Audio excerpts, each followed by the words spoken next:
Hoje no nosso sétimo tema, nós vamos falar de cirurgias neurológicas, a craniotomia, certo?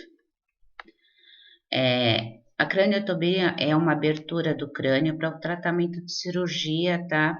Intracranianas. Geralmente as indicações delas são os tumores ou os traumatismo crânioencefálico, seja por qualquer origem, né? Um acidente, uma queda. Abscessos, né, que é uma formação de coleção de secreção, né, purulenta, ou hematomas também, devido também aos traumas intracranianos. O pré-operatório, tá? A ocorrência de paralisia, alterações auditivas ou visuais pode alterar na fala, também incontinência de níveis de consciências também. Toda a questão que envolve, né, a parte craniana, a parte encefálica, pode dar qualquer uma dessas alterações. Ou também na marcha que o paciente não consegue andar ou anda muito lentamente. Controle rigoroso de 2 em 2 horas da pressão, pois ele pode ter uma hipertensão e causar também, né, um AVI, e estar atento a queixas de cefaleia. Sempre posicionar esse paciente em posição de Foley para reduzir a pressão intracraniana, que é onde nós temos o extravasamento dentro do encéfalo de líquido que começa a comprimir as estruturas, né? O encéfalo. Isso pode ocorrer até o quê? Uma morte encefálica. Realizar o controle de diurese, o controle hídrico, tricotomia do couro cabeludo e ajudar na higienização dele no banho, no pré-operatório. O cateterismo vesical geralmente é feito no centro cirúrgico para diminuir o desconforto do paciente. Todos os enemas, os flitinemas, as lavagens são contraindicados porque pode aumentar a pressão intracraniana. No pós é manter o quê? O leito em Foley, lateralizado, tá? Com a cabeça do paciente, verificar os sinais vitais de 2 em 2, controle hídrico, observar as ataduras se não tem sangramento, as drenagens, né? Se houver um dreno de sucção que a gente chama ou Hemovac ou Cortovac, tá? Curativos compreensivos deve ser trocado após as 24 horas. Se houver dreno de Penrose, pode ser retirado o quê? De 24 horas, né? Mais ou menos 24 horas, mas só sob indicação do médico. E de sucção, que é o Portovac, 72 horas, mas também sob indicação do médico. E anotar sempre aspectos e volumes das secreções. Pesar o paciente pela manhã, antes do jejum, os parâmetros que vão identificar o que? A ocorrência de retenção hídrica, né? Porque se ele tiver um aumento de peso, anotar aparecimento e complicações e avisar a enfermagem. As complicações podem ser a meningite, o que é uma microorganismo que atinge as meninges, né? Pode ser tanto viral, bacteriana, os hematomas ao redor das órbitas, a cefaleia, o desequilíbrio hidroeletrolítico, né? Porque ele pode estar retendo, né? Ou pode também estar tendo um aumento dessa diurese, hemorragias intracranianas, choque hipovolêmico por perda de líquidos e sangue, tromboflebites, atelectasias e pneumonias, e os estados epiléticos, que são o quê? Crises prolongadas de epilepsia, infecção urinária justamente pela passagem da sonda.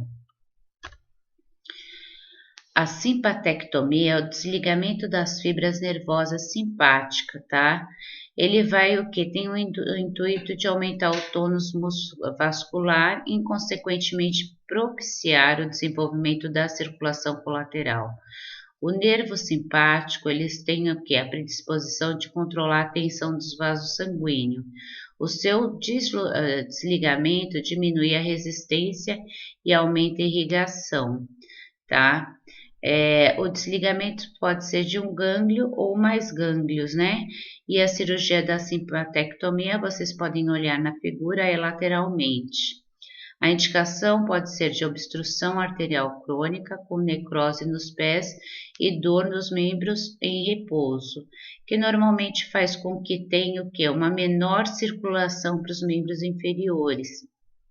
Então, eles vão desligar, né, esses gânglios, né, para controlar os vasos sanguíneos, para relaxar mais esses vasos sanguíneos.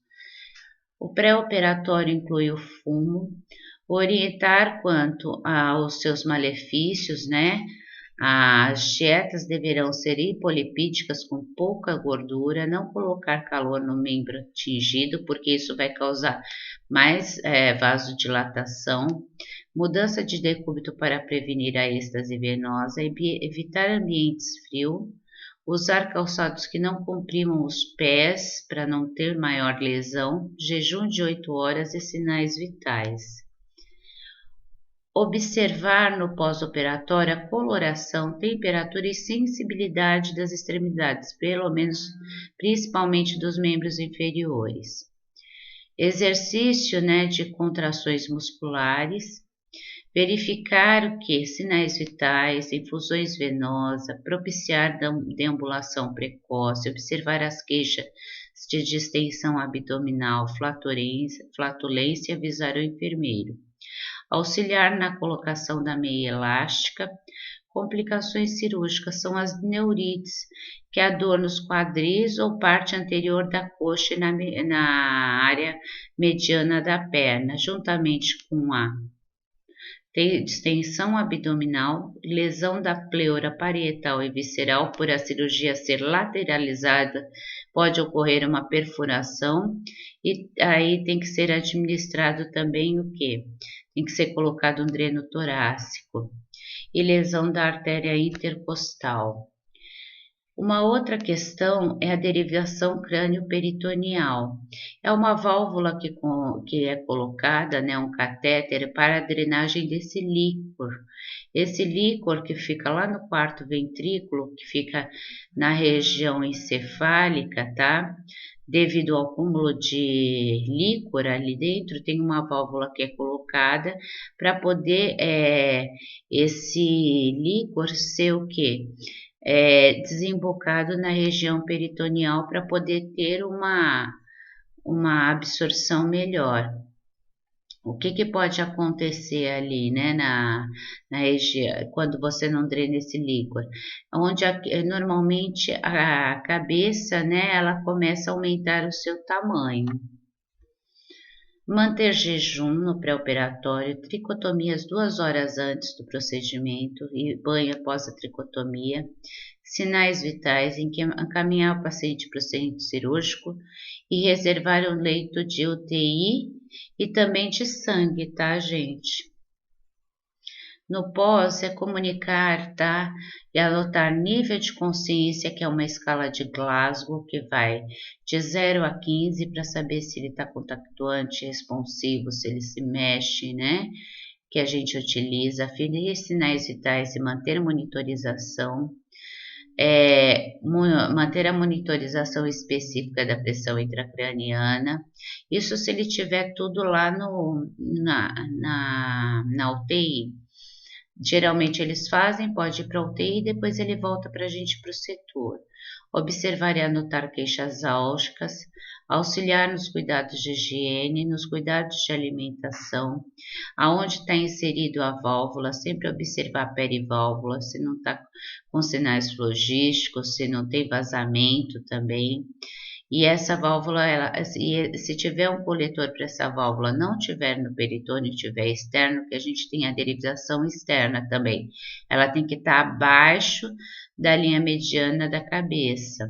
Observar e comunicar qualquer alteração, realizar quanto curativo quanto liberado pelo médico, manter decúbito elevado, promover mudanças de decúbito e estimular a deambulação. Aqui eu coloquei a escala de Glasgow para vocês terem uma ideia. Como eu falei, o total máximo quando o paciente está bem é 15. 3 ele já está ok. numa situação bem complicada, tá? Onde ele não tem abertura ocular, não responde verbalmente e a resposta motora também está ruim. Ele pode estar o que? Entrando, tá? Num estado de coma, até uma morte encefálica. Aqui estão os sites de apoio para vocês, que é como é uma cirurgia, craniotomia, tumor cerebral, microcirurgia, como é realizada a simpatectomia e a hidrocefalia também. Aqui são as atividades para serem realizadas no fórum, tá? E eu agradeço a participação de vocês.